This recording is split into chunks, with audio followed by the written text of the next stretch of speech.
Hello everyone. आज के इस वीडियो में हम सिंगलटन डिजाइन पैटर्न के बारे में पढ़ेंगे। ये डिजाइन पैटर्न आपका बहुत ही ज़्यादा इंपॉर्टेंट डिजाइन पैटर्न है, क्योंकि आप अपने डेली लाइफ में इसको बहुत ही फ्रिक्वेंटली यूज़ कर रहे होगे। और ये सिंगलटन डिजाइन पैटर्न आपका क्रिएशनल डिजाइन पैटर्न की कैटेगरी में आता है और बहुत ही इंपॉर्टेंट है। देखिए, डिजाइन पैटर्न क्या होता है, कितने टाइप का डिजाइन पैटर्न होता है, इसको मैंने ऑलरेडी अपने एक सिंगल वीडियो में अच्छे से एक्सप्लेन किया हुआ है, जिस वीडियो का लिंक मैं अपने इस वीडियो के डिस्क्रिप्शन में दे रखा है। तो आप सबसे पहले मेरा वो वाला वीडियो देख लीजिए, अगर आपने अभी तक मेरे उस वीडियो को नहीं देखा है तो।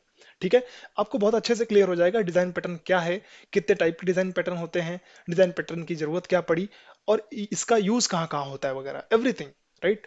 तो चलिए, अगर हम बात करें कि सिंगलटन डिजाइन पैटर्न क्या है, तो देखिए, सिंगलटन डिजाइन पैटर्न आपका एक क्रिएशनल डिजाइन पैटर्न के अंतर्गत में आने वाला एक डिजाइन पैटर्न है। तो डेफिनेटली जितने भी डिजाइन पैटर्न होते हैं वो किसी ना किसी प्रॉब्लम स्टेटमेंट को सॉल्व कर रहे होते हैं, मतलब सिंगलटन डिजाइन पैटर्न भी आपका एक किसी प्रॉब्लम स्टेटमेंट को सॉल्व कर रहा होगा।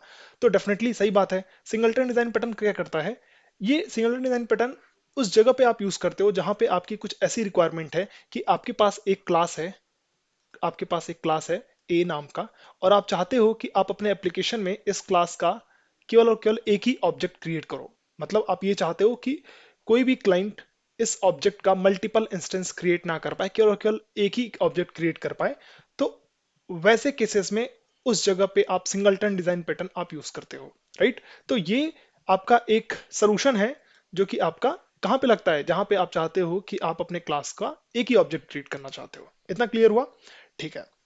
तो देखिए, जैसा कि मैंने बताया, सिंगलटन डिजाइन पैटर्न आपका एक सोल्यूशन है, एक थॉट प्रोसेस है कि आप इस प्रॉब्लम को कैसे सॉल्व करोगे। राइट। तो डेफिनेटली इंप्लीमेंटेशन कई सारे हो सकते हैं, कई सारे सोल्यूशन हो सकते हैं।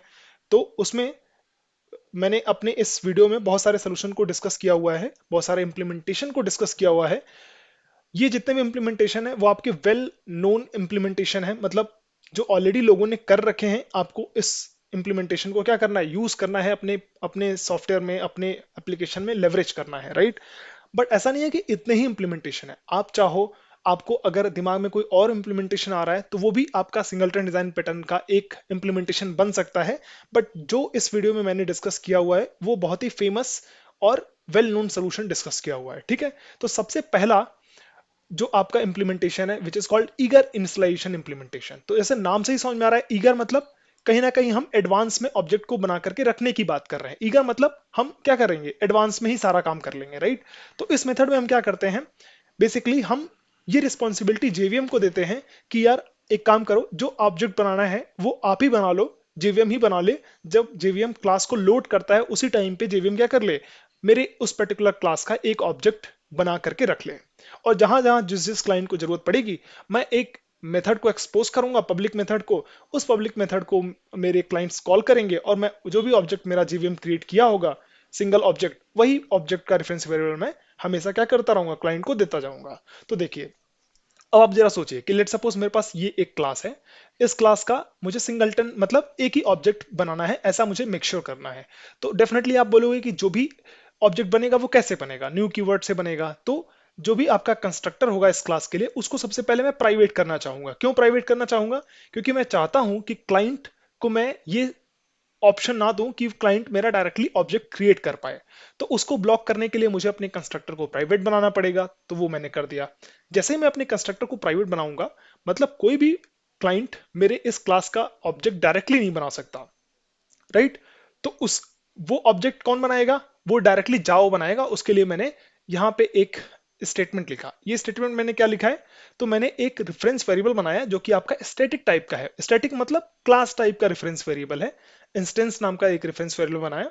और चूंकि ये रेफरेंस वेरिएबल किसका ऑब्जेक्ट क्रिएट करेगा, हम इसी क्लास का ही ऑब्जेक्ट क्रिएट करेंगे और उसका रेफरेंस वेरिएबल इस इंस्टेंस वेरिएबल में डालेंगे। इसका मतलब ये इंस्टेंस जो होगा वो किस टाइप का होगा, वो इसी क्लास टाइप का होगा। तो मैंने एक रेफरेंस वेरिएबल बना लिया, और स्टार्टिंग में ही मैंने न्यू कीवर्ड का यूज करके एक ऑब्जेक्ट क्रिएट कर लिया। तो जैसे ही मैं ये स्टेटमेंट लिखा हूं, तो होगा क्या कि जब भी आपका जेवीएम इस क्लास को लोड कर रहा होगा, स्टैटिक, चूंकि स्टैटिक ये रेफरेंस वेरिएबल क्या है, आपका स्टैटिक है, मतलब क्लास टाइप का रेफरेंस वेरिएबल है।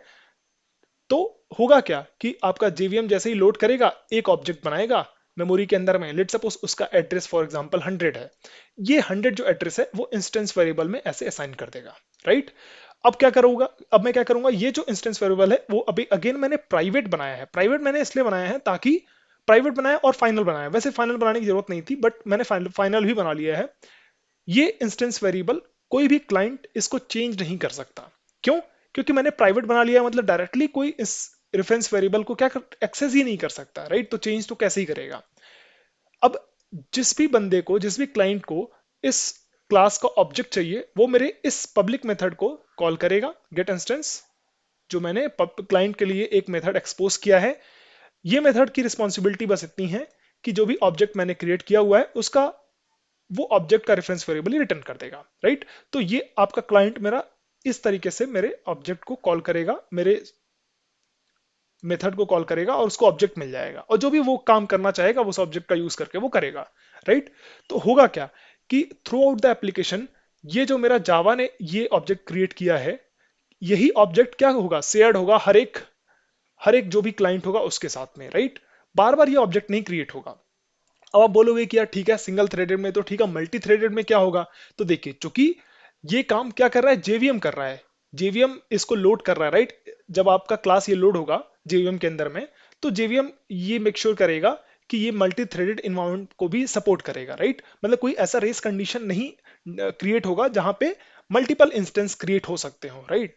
तो ये जो आपका इम्प्लीमेंटेशन है वो काफी स्ट्रेट फॉरवर्ड है और काफी सिंपल है।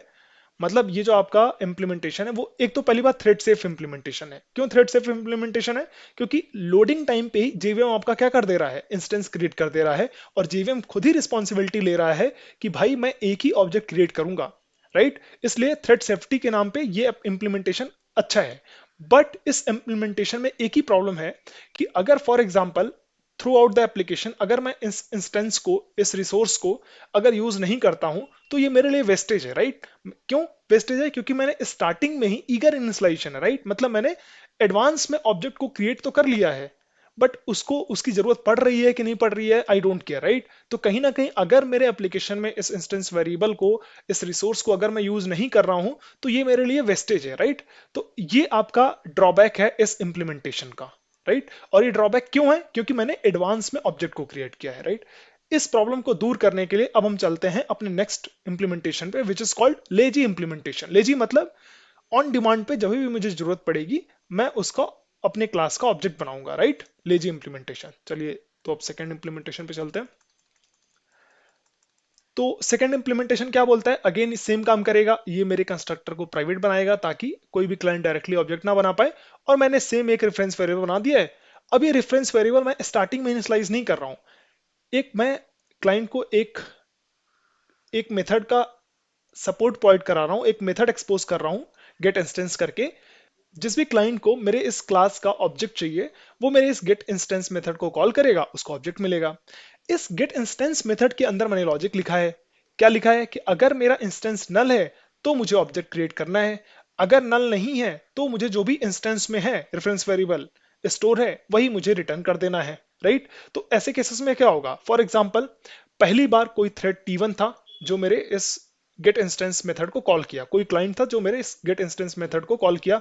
होगा क्या? Instance equal to null. Instance क्या नल है? करेक्ट, नल तो है, राइट? अगर नल है तो मतलब एक ऑब्जेक्ट क्रिएट हो जाएगा।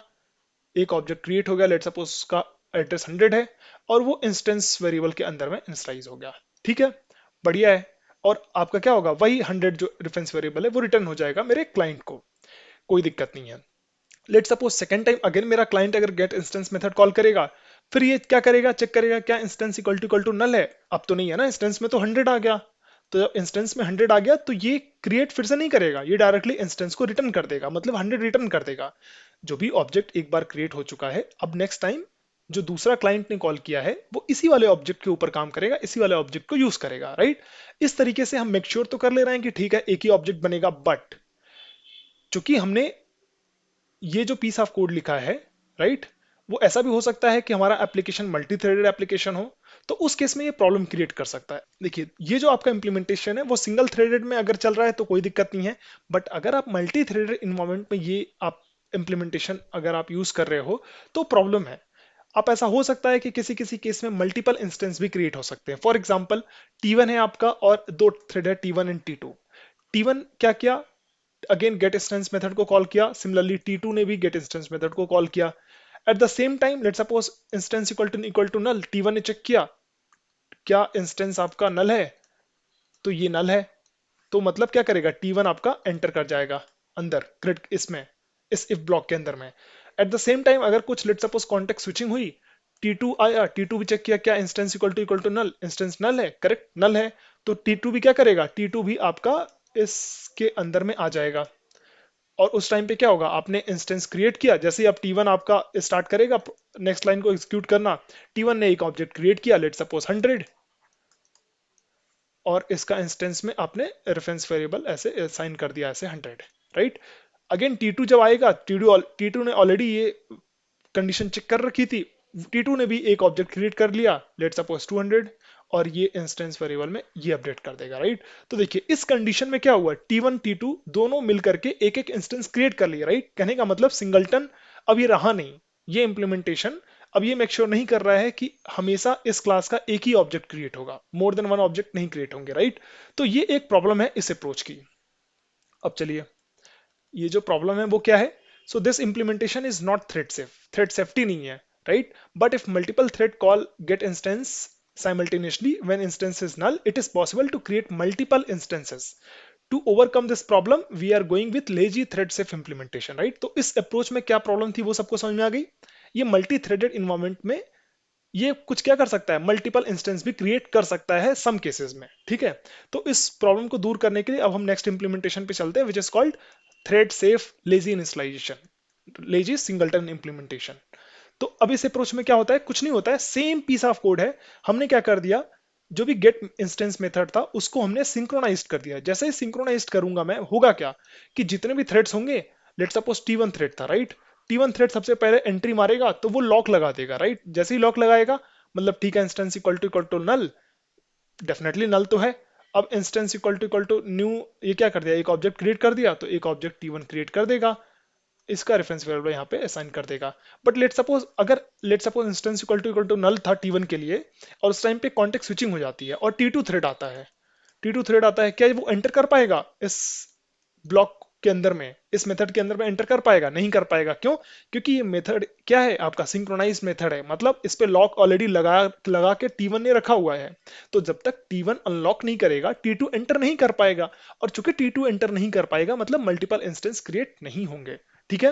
तो ये आपका क्या है, मल्टी थ्रेडेड इन्वायरमेंट में एक ही ऑब्जेक्ट क्रिएट करेगा, मतलब जो पिछले इंप्लीमेंटेशन में जो प्रॉब्लम थी उस प्रॉब्लम को इस इंप्लीमेंटेशन में दूर कर दिया गया है। बट एक प्रॉब्लम है यहाँ पे, प्रॉब्लम ये है कि आपने क्या किया, गेट इंस्टेंस मेथड के ऊपर क्या कर दिया, पूरा का पूरा मेथड के ऊपर आपने सिंक्रोनाइज लगा दिया है, मतलब लॉकिंग लगा दिया है। तो होगा क्या कि अगर आप 100 time get instance method call कर रहे हो, तो हो सकता था कि आपको पहली बार में लॉकिंग लगाने की जरूरत थी, बाकी जब एक बार आपका ऑब्जेक्ट क्रिएट हो गया है तो आपको लॉकिंग लगाने की जरूरत नहीं थी, क्यों, क्योंकि डायरेक्टली आप instance equal to null check करोगे, डेफिनेटली आपका इंस्टेंस तो नल होगा नहीं, तो आप डायरेक्टली रिटर्न कर देना चाहिए था, राइट। बट आपका होगा क्या कि 100 टाइम्स अगर इस मेथड को कॉल हम कर रहे हैं, हमारा क्लाइंट कर रहा है, तो पहले टाइम पे तो ठीक है आपने लॉकिंग लगाया, कोई दिक्कत नहीं है, बट बाकी का 99 टाइम्स पे जो आपने लॉकिंग लगाया है, जो कि गलत है, अननेसेसरी आप लगा के लॉकिंग बैठे हुए हो, जिससे आपका परफॉर्मेंस क्या होगा, वो डिग्रेड होगा, राइट।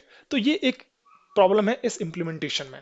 तो एक बार देख लेते हैं, this implementation is thread safe but using synchronized can decrease performance as it's putting lock on whole method, ठीक है। तो इसलिए आपका ये बॉटलनेक हो सकता है अगर हम बहुत ही फ्रीक्वेंटली इस मेथड को कॉल करेंगे। अब इस प्रॉब्लम को दूर करने के लिए जो हमारा नेक्स्ट इंप्लीमेंटेशन है, which is called double check locking singleton implementation, ठीक है। तो इस इंप्लीमेंटेशन को देखते हैं। अब देखिए ये इंप्लीमेंटेशन कुछ नहीं है, ये इंप्लीमेंटेशन बोलता है कि यार मेथड के ही ऊपर हम लॉक लगाएं, इससे बेटर है कि जहां पे हम ऑब्जेक्ट क्रिएट कर रहे हैं ना, वहीं पे लॉक लगाते हैं। तो देखिए अगेन यहाँ पे भी क्या होगा, डेफिनेटली जो आपका कंस्ट्रक्टर होगा उसको तो हमने प्राइवेट ही बना के रखा हुआ है, और हमने एक स्टैटिक वेरिएबल बना लिया है, ठीक है। अब यहाँ पे आप देखो इस डिफरेंस वेरिएबल को मैंने वोलेटाइल बनाया है। वोलेटाइल क्यों बनाया है उसको मैं अभी एक्सप्लेन करूंगा, बट उसके पहले ऐसे देखो कि अगर मान लो क्लाइंट मेरे गेट इंस्टेंस मेथड को कॉल करेगा, तो यहाँ पे मैंने मेथड को क्या किया है, मेथड को सिंक्रोनाइज नहीं किया है, मतलब multiple threads can go inside this method, right. अब यहाँ पे चेक करूंगा क्या इंस्टेंस इक्वल टू नल, अगर हमारा इंस्टेंस नल है मतलब पहली बार ऑब्जेक्ट क्रिएट हो रहा है। जब पहली बार ऑब्जेक्ट क्रिएट हो रहा है उस टाइम पे मुझे एक्स्ट्रा केयर करने की जरूरत है, इसलिए मैंने वहां पे इसको क्या किया हुआ है, सिंक्रोनाइज किया हुआ है, मतलब इसको लॉकिंग वगैरह लगा के रखा हुआ है यहाँ पे। बट अगर एक बार मैंने इंस्टेंस क्रिएट कर लिया, मतलब इंस्टेंस आपका नल नहीं रहा, राइट? तो नेक्स्ट टाइम जब भी आप इस मेथड को कॉल करोगे, इवन मल्टीपल थ्रेड्स जब आएंगे तो उसमें लॉक लगाने की जरूरत नहीं है, क्योंकि हर टाइम पे क्या होगा, इंस्टेंस आपका नल नहीं रहेगा और वो डायरेक्टली रिटर्न कर देगा इंस्टेंस, राइट? तो यहाँ पे कोई प्रॉब्लम क्रिएट नहीं होगी। बट जब पहली बार आप इंस्टेंस क्रिएट करने जाओगे, उस टाइम पे डेफिनेटली आपका इंस्टेंस नल होगा, और आप इस इंस्टेंस क्रिएट करने के पीस ऑफ कोड में जब जैसे ही एंटर करोगे, वहां पे आपको फिर से लॉक लगाने की जरूरत पड़ेगी। क्यों? अगर आप लॉक नहीं लगाओगे तो हो सकता है कि ऐसा सिनेरियो हो जहां पे आप मल्टीपल इंस्टेंस बना दो why using of multiple thread, right? तो इसलिए हमने क्या कर दिया, जो भी आपका ये इंस्टेंस क्रिएट करने का लॉजिक था, उसके ऊपर अगेन मैंने क्या कर दिया, डबल चेक लगाया, इंस्टेंस इक्वल टू नल। ये जस्ट मेक श्योर करने के लिए कि ताकि मल्टीपल थ्रेड क्या करें, मल्टीपल ऑब्जेक्ट ना क्रिएट कर पाए। और इसको चूंकि मुझे लॉक लगाना है इस पे, ताकि मल्टीपल थ्रेड इसके अंदर ना जा पाए, इसलिए मैंने इस मेथड को, इस ब्लॉक को क्या कर दिया, सिंक्रोनाइज्ड कर दिया, राइट? तो अगर आप देखो अब ये होगा क्या इस अप्रोच से, अगर पहले मैं इस मेथड को 100 टाइम्स कॉल कर रहा था, पहली बार में तो मुझे लॉक लगाना ही था, तो एनीवे मैं लॉक लगा रहा हूं। बट बाकी के 99 टाइम पे मैं लॉक नहीं लगा रहा हूं, मैं directly get instance equal to null, null नहीं है तो मैं डायरेक्टली रिटर्न कर दूंगा, राइट? तो कहीं ना कहीं जो मेरा पिछले वाले अप्रोच में, पिछले वाले इंप्लीमेंटेशन में जो मेरा एक परफॉर्मेंस का इशू आ रहा था, वो परफॉर्मेंस का इशू मेरा इस वाले अप्रोच में सॉल्व हो गया, राइट? बट अब आप बोलोगे कि यहाँ पे वॉलेटाइल क्यों लगाया है, तो देखिए वॉलेटाइल रेफरेंस वेरिएबल हमने यहाँ पे इसलिए बनाया है ताकि हम ये मेक श्योर करना चाहते हैं कि ये जो आपका रेफरेंस वेरिएबल है, ये जो वेरिएबल है, वो आपका जब भी राइट करे तो कैसे में जब भी करता है, बट कैसे के अलावा ये मेन मेमोरी में करे, राइट? तो जब भी आपका ये राइट होगा, ये मेन मेमोरी में होगा। अब ये चीज आपको समझ में नहीं आई होगी, एक बार इसको एग्जाम्पल से समझाता हूँ। तो देखिए, लेट सपोज ये आपका T1 थ्रेड है, ये आपका T2 थ्रेड है, राइट? अब मान लीजिए T1 ने T1 चेक किया, क्या इंस्टेंस इक्वल टू नल है, करेक्ट, नल तो है। अब जब T1 चेक किया नल है, और ये क्या किया, लॉक लगाया, इस वाले ब्लॉक के ऊपर लॉक लगाया, और अगेन चेक किया इंस्टेंस इक्वल टू नल, क्या नल है, करेक्ट, नल है, तो ये ऑब्जेक्ट क्रिएट कर देगा। लेट सपोज इसने ऑब्जेक्ट क्रिएट कर दिया 100। अब ये इंस्टेंस आपका इसमें इस इंस्टेंस रेफरेंस वेरिएबल में क्या कर देगा, अपडेट भी कर देगा। बट चूंकि अगर ये वॉलेटाइल नहीं रहेगा, तो हो सकता है कि ये जो आपका मेन मेमोरी है वहां पे डायरेक्टली अपडेट ना हो, राइट? और एट द सेम टाइम अगर आपका T2 आएगा, और T2 क्या करेगा, T2 चेक करेगा क्या इंस्टेंस इक्वल टू नल, अभी भी नल है इस मेन मेमोरी में, तो अभी भी नल है, राइट, इंस्टेंस वेरिएबल। तो क्या करेगा, वो एंटर कर जाएगा, फिर से वो लॉक लगाएगा, फिर से वो एक ऑब्जेक्ट क्रिएट कर जाएगा। तो ऐसे केसेस में हो सकता है कि दो बार आपके ऑब्जेक्ट क्रिएट हो जाए। इस प्रॉब्लम को दूर करने के लिए यहाँ पे इस रेफरेंस वेरिएबल को वोलेटाइल बनाया गया है, ताकि जब भी आपका T1 थ्रेड इस रेफरेंस वेरिएबल को अपडेट करे, वो कैसे में अपडेट ना हो करके आपका मेन मेमोरी में भी अपडेट हो, ताकि जब T2 आपका रीड करेगा, तो वो चूंकि मेन मेमोरी से रीड करेगा, राइट, तो उसको अपडेटेड वैल्यू मिले, राइट? इतना समझ में आया ये वोलेटाइल क्यों लगाया गया है? ठीक है, आई थिंक ये समझ में आ गया होगा। अगर आपका कोई कंफ्यूजन है तो आप कमेंट के थ्रू अपने क्वेश्चन को पूछिए। चलिए, तो ये आपका अप्रोच था। अब देखिए ये अप्रोच में क्या प्रॉब्लम है, ये इंप्लीमेंटेशन तो ठीक है, कोई दिक्कत नहीं है, आपका मल्टी थ्रेड इन्वायरमेंट को भी सपोर्ट कर रहा है, बट ये इंप्लीमेंटेशन कहीं ना कहीं आपका थोड़ा कॉम्प्लेक्स है, राइट? बट या डेफिनेटली आपका परफॉर्मेंस तो इंप्रूव कर रहा है ये, बट ये जो आपका इंप्लीमेंटेशन है थोड़ा क्या है, कॉम्प्लेक्स है। चलिए अब नेक्स्ट अप्रोच देखते हैं, बिलपग सिंगलटन इंप्लीमेंटेशन। तो देखिए ये जो आपका अप्रोच है, वो कहीं ना कहीं आपका जो ईगर इनिशियलाइजेशन इंप्लीमेंटेशन था, जो पहला आपका इंप्लीमेंटेशन था, उसी से ये प्रेरित है। तो इसमें ये बोलता है कि जो आपका ईगर इंप्लीमेंटेशन था, उसमें प्रॉब्लम क्या हो रही थी, उसमें सिंगल थ्रेडेड मल्टी थ्रेडेड से हमें कोई मतलब नहीं था। क्यों? क्योंकि आपका जेवीएम इंश्योर कर रहा था कि मल्टी थ्रेडेड इन्वायरमेंट में भी केवल और केवल एक ही ऑब्जेक्ट क्रिएट हो, राइट? तो हमें कोई प्रॉब्लम नहीं हो रही थी इस अप्रोच में, ये काफी बेटर अप्रोच था। बट केवल प्रॉब्लम ये थी कि अननेसेसरी, अगर मैं अपने पूरे एप्लीकेशन में उस रेफरेंस वेरिएबल का या उस इंस्टेंस का यूज नहीं कर रहा हूं, तो अननेसेसरी मैं एडवांस में रेफरेंस वेरिएबल या ऑब्जेक्ट बना के बैठा हुआ हूं, ये प्रॉब्लम थी, राइट? उसी प्रॉब्लम को अगर मैं दूर कर दूं, तो वो मेरा जो सोल्यूशन वो काफी इजी हो जाएगा, काफी अच्छा हो जाएगा, राइट? तो वो सोल्यूशन हम इस वाले अप्रोच में दूर करते हैं, बिलपक सिंगलटन इंप्लीमेंटेशन। तो ये इंप्लीमेंटेशन ये बोलता है कि देखो, आप करो सेम ही काम, आप क्या करो, आप एक, लेट सपोज ये आपका क्लास है, इसका आपको सिंगलटन इसको बनाना है, मतलब एक ही ऑब्जेक्ट इसका बनना चाहिए। डेफिनेटली आप कंस्ट्रक्टर को तो प्राइवेट बनाओगे, ईगर इनिशियलाइजेशन में क्या करते थे आप एक स्टैटिक रेफरेंस वेरिएबल बनाते थे, उसको इनिशियलाइज कर देते थे, तो वो होता क्या था, जेवीएम आपका जब क्लास को लोड करता था तो वो ऑब्जेक्ट बना करके लोड कर लेता था। वही मुझे नहीं करना है इस अप्रोच में, राइट। तो उस केस में मैं क्या कर सकता हूं, मैं डायरेक्टली एक इनर क्लास बना सकता हूं, इनर हेल्पर क्लास, जिसके अंदर मैंने स्टैटिक रेफरेंस वेरिएबल बना दिए और वहां पे एक ऑब्जेक्ट बना दिया। तो अब होगा क्या, जेवीएम जब भी आपका इस क्लास को लोड करेगा तो वो डेफिनेटली इनर क्लास के रेफरेंस वेरिएबल को थोड़ी लोड करेगा, वो तो केवल इसी क्लास के रेफरेंस वेरिएबल को लोड करेगा, राइट, जितने भी स्टैटिक होंगे। तो मतलब यहाँ पे आपका जब जीवीएम लोड करेगा उस टाइम पे एडवांस में ऑब्जेक्ट बन के नहीं बैठेगा, मिलेगा आपको, राइट। तो होगा क्या, जो भी आपका इनर क्लास होता है उसके जितने भी स्टैटिक मेथड्स हो, स्टैटिक जो वेरिएबल्स होते हैं वो तब लोड होते हैं जब आपका पहली बार उसका रेफरेंस बनता है। तो जब भी मेरा कोई क्लाइंट इस गेट इंस्टेंस मेथड को कॉल करेगा, मतलब सिंगलटन हेल्पर डॉट इंस्टेंस, इसका पहला रेफरेंस, पहली बार ये रेफरेंस में जब इस रेफरेंस को यूज करेगा उस टाइम पे जेवीएम इसको लोड करेगा। और चूंकि जेवीएम लोड कर रहा है मतलब सारा का सारा जो मल्टी थ्रेडेड या सिंगल थ्रेडेड वाला जो भी आपका सरदर्द है वो जेवीएम हैंडल करेगा, और जेवीएम ये इंश्योर करेगा कि एक ही इंस्टेंस क्रिएट हो और वो रिटर्न हो, राइट। तो इस अप्रोच में समझ में आ गया ये कितना इजी अप्रोच है। ठीक है, अब इसका हम थोड़ा नोट देख लेते हैं, इसको मुझे कैसे कॉल करना पड़ेगा। तो डायरेक्टली मैंने क्लास किया, डॉट गेट इंस्टेंस किया। अब देखिए, the Bill Pugh singleton implementation, while more complex than eager initialization provider, provides a perfect balance of lazy initialization, thread safety and performance without complexity of some other patterns like double checked lock-in and all। तो देखिए ये जो approach है आपका वही recommended approach है, काफी काफी ज्यादा ये यूज होने वाला अप्रोच है। देखिए इसमें फायदा क्या है कि आपको अलग से मल्टी थ्रेडेड इन्वायरमेंट के लिए कुछ हैंडल करने की जरूरत नहीं पड़ रही है, जेवीएम सब कुछ कर रहा है। आपको जस्ट इनर क्लास वाला कॉन्सेप्ट यूज आपने किया और आपका काम हो गया, राइट। तो ये एक अप्रोच था। नेक्स्ट अप्रोच आपका है इनम सिंगलटन। तो देखिए इनम सिंगलटन क्या बोलता है, हमें पता है कि जावा क्या करता है, जावा ये मेक श्योर करता है कि जो आपका इनम है उसका एक ही ऑब्जेक्ट क्रिएट हो। तो आप चाहो तो आप डायरेक्टली जिस भी क्लास को सिंगलटन बनाना चाहते हो उस क्लास को आप इनम बना लो। तो आपका क्या होगा, जावा ये इंश्योर करेगा कि ठीक है इसका एक ही ऑब्जेक्ट क्रिएट होगा, राइट। तो आप क्या हो गया, आपका काफी इजी हो गया इस तरीके से, राइट। वही तो आप करना चाहते हो, इस क्लास का जो ऑब्जेक्ट है वो एक ही तो बनाना चाहते हो। बट इस अप्रोच में एक प्रॉब्लम है कि अगर मान लो अगर आप चाहते हो कि नहीं मुझे तो इसका कुछ चाइल्ड क्लास वगैरह बनाना है या इनहेरिट करना है, तो उस केस में इस इम्प्लीमेंटेशन को आप क्या वो नहीं कर सकते, एक्सटेंड नहीं कर सकते, राइट।